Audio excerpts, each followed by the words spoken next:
Have you ever wondered why two people who earn the same salary always have money worries at the end of the month while the other gets richer every year? The difference isn't in their salaries, friends. The difference is only and only in money management. In today's video, I'll share 3 secret rules rich people use to manage their money. If you understand rule 2, your financial life will change forever.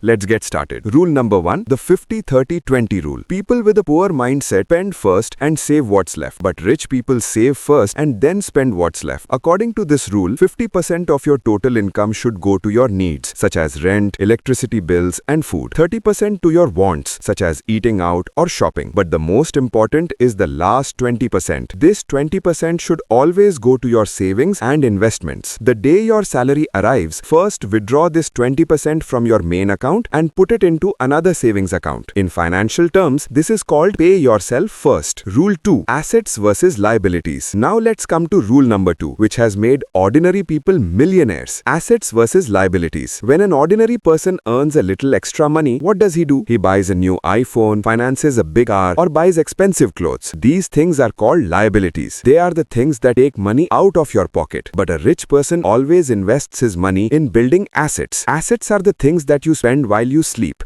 They also put money in your pocket, like buying stocks, investing in real estate, or starting an online business. The formula to becoming rich is very simple. Keep reducing your liabilities and increasing your assets until one day your assets make so much money that you don't even need to work. Rule number 3, the emergency fund. Rule number 3, the emergency fund. Rich people know that life is unpredictable. They could lose their job, suffer a business loss, or face a medical emergency. That's why they always keep 6 months worth of living expenses set aside as cash. If your monthly expenses are 50,000 rupees, you should always have 3 lakh rupees in your account as an emergency fund. This fund keeps you mentally stress-free and you don't have to ask for loans in times of emergency. So friends, take control of your money today. Apply the pay yourself first rule and start building your assets. But the problem with many people is that they don't know where their money is going. If your salary also ends as soon as it arrives, then watch my next video, Salary aate hi khatm kyun hoti hai. Click on it. In this video, I'll show you how to create a budget practically. Click on it and I'll meet you there. Don't forget to subscribe to Secret World of Money.